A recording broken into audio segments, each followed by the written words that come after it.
The stranger in the rain. The storm broke over the Texas plains like a long-awaited judgment. Thunder rolled low and heavy, shaking the timber walls of Elias Harper's cabin. He stood at the window, staring into the curtain of rain as wind clawed at the shutters. In his hand, a tin cup of coffee went cold. On the mantel above the hearth rested a locket. Inside, the last photo of his wife. 4 winters had passed since she died, but the silence in the cabin still felt like fresh grief. Elias turned away from the window when he heard it, a sharp, stifled cry. At first, he thought at the wind, but then it came again, thinner this time, like something broken gasping for breath. Rifle in hand, Elias stepped onto the porch, scanning the tree line. There, just beyond the clearing, collapsed against a mesquite trunk, lay a figure in torn deerskin. He moved cautiously. The shape didn't stir until he knelt beside it. A girl, young, maybe 20. Her face was streaked with blood and mud, a jagged cut running down her shoulder. But what seized him most were her eyes, wide, wild, and full of defiance even as she trembled. "Don't move," Elias said, voice low. "You're hurt." She flinched, reaching for a knife that wasn't there. He showed her his hands. "I'm not here to finish what someone started." She didn't understand the words, not all of them, but something in his voice eased the tension from her muscles. Still, she didn't speak. With careful movements, Elias lifted her into his arms and carried her through the rain. Inside the cabin, he laid her on a cot near the fire. She was half-conscious by the time he stitched the wound on her shoulder. She winced, but didn't cry out. "Name?" he asked, rinsing the blood from her skin. "Nothing. Mine's Elias." She looked at him then, eyes steady. "Ahioka," she whispered. The name was soft, melodic. It clashed with the dried blood on her cheek. He wrapped her in a blanket and left stew on the table in case she could eat. Then he stepped outside again, scanning the tree line. No sign of others. No hoofprints in the wet soil. She was alone. That night, as rain whispered against the roof, Elias sat beside the hearth, staring into the flames. Ahioka slept lightly. Her hands twitched in restless dreams. He could see the bruises now, the kind made by force, not accident. He remembered the stories. Comanche women promised to rival tribes. Treaties forged through marriage. Those who fled were considered traitors, not just to family, but to the very bloodline. "What have you brought into my home?" he wondered. At dawn, she was awake, sitting up, eyes studying him. She didn't flinch when he offered her a tin cup of water. "Why are you alone?" he asked. She looked at the fire, then at him. "I ran." "From what?" "Marriage. To a man I did not choose." Elias swallowed. "You'll be hunted." "I know." He stood there, unsure what to say. He hadn't meant to get involved. But she was here now, and something inside him, something dormant for years, refused to cast her back to the cold. 4 days, she stayed in the cabin, silent, watchful. She watched how he moved, how he checked his traps, how he folded his coat with care before sleep. And he, in turn, watched her, how she leaned into warmth, but never too far, how she never took food without gratitude. She was strong, despite the wound, despite whatever she'd endured. On the 3rd night, as he sat sharpening his knife by firelight, Ahioka came to sit across from him. The fire danced in her eyes. "You are not like other men," she said. "I'm not sure that's a compliment." She smiled slightly, the first time he'd seen it. "You did not ask for anything. You helped." Elias hesitated, then set down the knife. "I lost someone once. A long time ago. Since then, helping is all I've got left." A moment of quiet passed between them, deep and unsettling. "Thank you," she said. As he handed her a folded blanket, their fingers touched. It was brief, but neither moved, neither spoke. Something ancient passed between them, uncertain, dangerous, real. Elias pulled away first. "Good night," he muttered, retreating to his corner of the cabin. But sleep didn't come easily. He lay awake for hours, listening to the fire crackle and the storm fade. And in the hush that followed, a question echoed in his mind. What have I done? The line between love and war. The days that followed passed with a strange rhythm, quiet, almost fragile. The storm had gone, but the tension within Elias remained. Ahioka moved through his cabin with the grace of someone used to danger, never loud, never asking for more than she needed. Yet her presence was changing everything. He caught himself watching her too long, noticing the way her hair fell across her shoulder when she leaned over the wash basin, the small, absent smile she wore when she traced carvings on the wooden wall. She had begun humming, songs he didn't recognize but that stirred something old and aching in him. Elias spent most mornings hunting, leaving her with a rifle and instructions. At first, he was uneasy, but when he returned and found her firewood stacked, traps checked, and stew on the stove, he realized she had no desire to be waited on. She wanted to earn her place. One evening, as they sat on the porch beneath the setting sun, Ahioka broke the silence. "You dream of her," she said. Elias stiffened. "Who?" "Your wife." He nodded slowly. "Not every night, but enough. She died. Fever took her. Nothing I could do." Ahioka's voice softened. "Do you still love her?" He didn't answer at first. Then, "Yes, in pieces.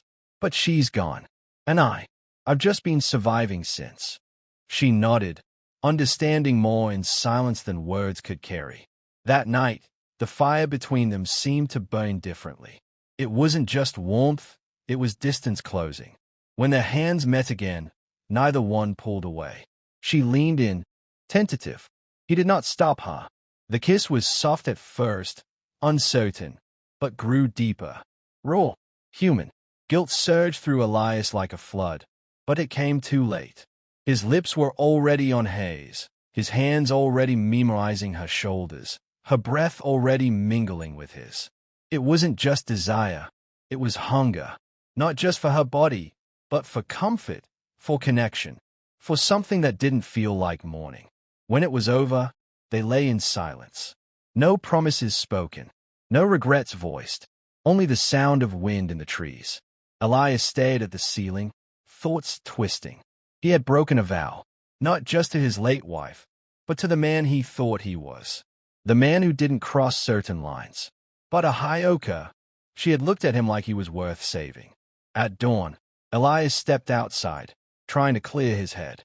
The chill cut through his shirt, but it wasn't cold that made him freeze.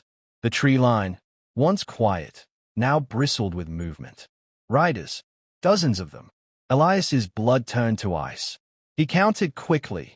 10, 20, 70 warriors on horseback, circling silently through the mist. At their front rode a tall figure, draped in furs and eagle feathers. His face was painted with red lines of command. Eyes dark, unreadable. A war chief. Elias backed toward the cabin, heart pounding. He had no illusions. This wasn't a greeting. This was judgment. Inside, Ahioka sat by the fire, braiding her hair. She looked up and knew, instantly. "They've come." "Who?" Elias asked, though the answer bloomed painfully in his gut. "My father." Elias's chest tightened. "Your father is the chief." She nodded. "You didn't tell me. I didn't know if you would have helped me if I had." He couldn't answer that. He didn't know the truth himself. "They'll kill me," he said flatly. "No," she whispered. "They'll test you first." She stepped outside before him, head high, unafraid. Elias followed, rifle lowered but ready. Chief Takota sat atop his war horse, eyes locked on Elias with a calm that chilled the air.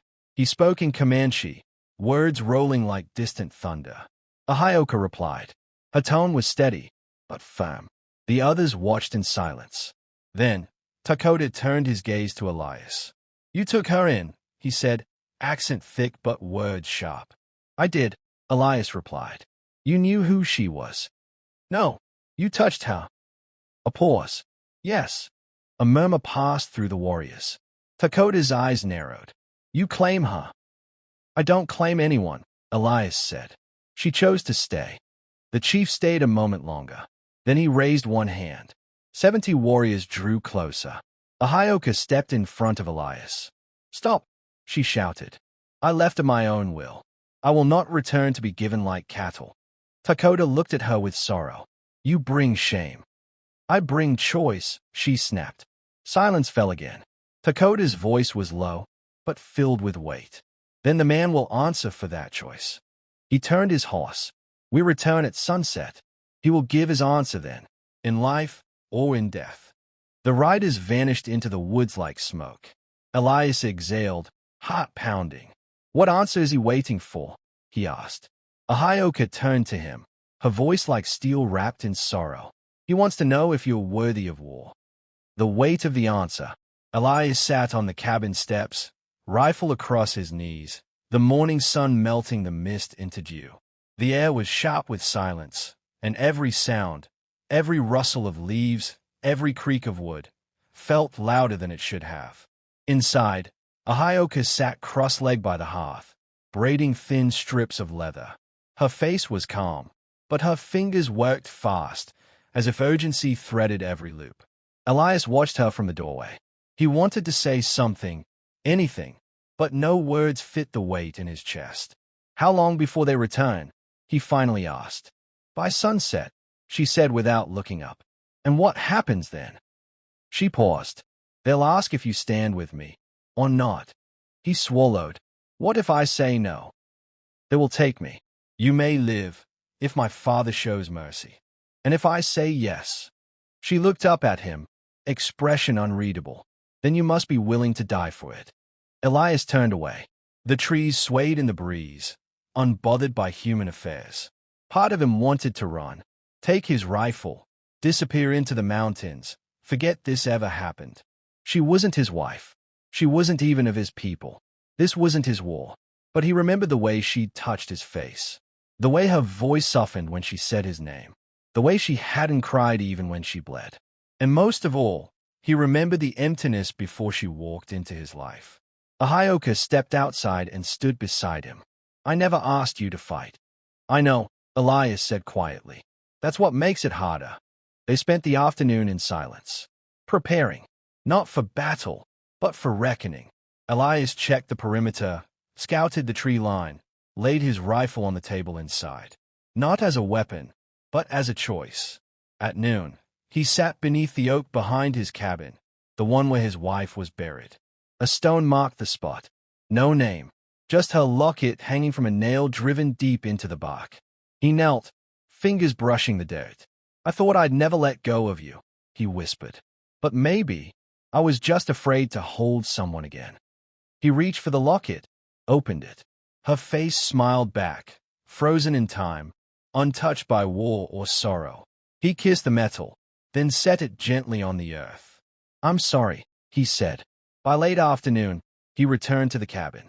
Ahioka had changed into a ceremonial tunic, freshly cleaned and lined with beadwork. She had painted 2 streaks beneath her eyes, one red, one white. Elias said nothing, but his gaze lingered. You're ready, she said. No, he replied, but I'll be there. As the sun dipped low, shadows stretched long across the clearing. Then came the hoofbeats, distant at first, then closer, louder, like thunder from dry sky. The warriors rode in from the east, surrounding the cabin in silence. Chief Takoda dismounted, walking with the solemnity of a judge toward Elias. He said nothing until they stood face to face. You've had time, Takoda said. What is your answer? Elias looked at Ahioka, then back at the chief. I didn't take her. I didn't force her. But I did fall for her. Takoda's face was stone. She ran from her duty, he said.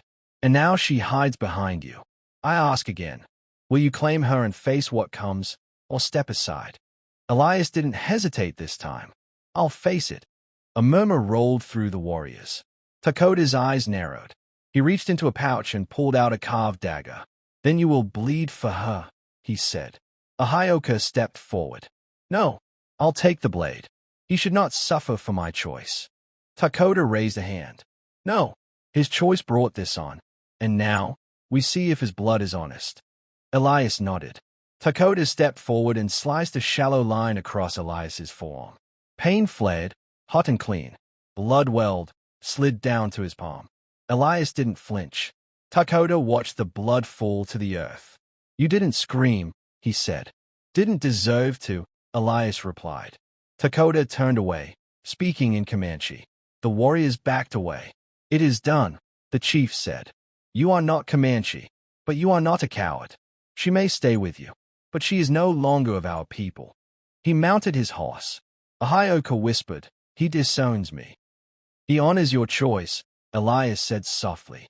As the warriors rode off into the trees, Elias felt the weight lift, but not entirely. He turned to Ahioka. "You sure about this?" "I chose you before you bled," she said.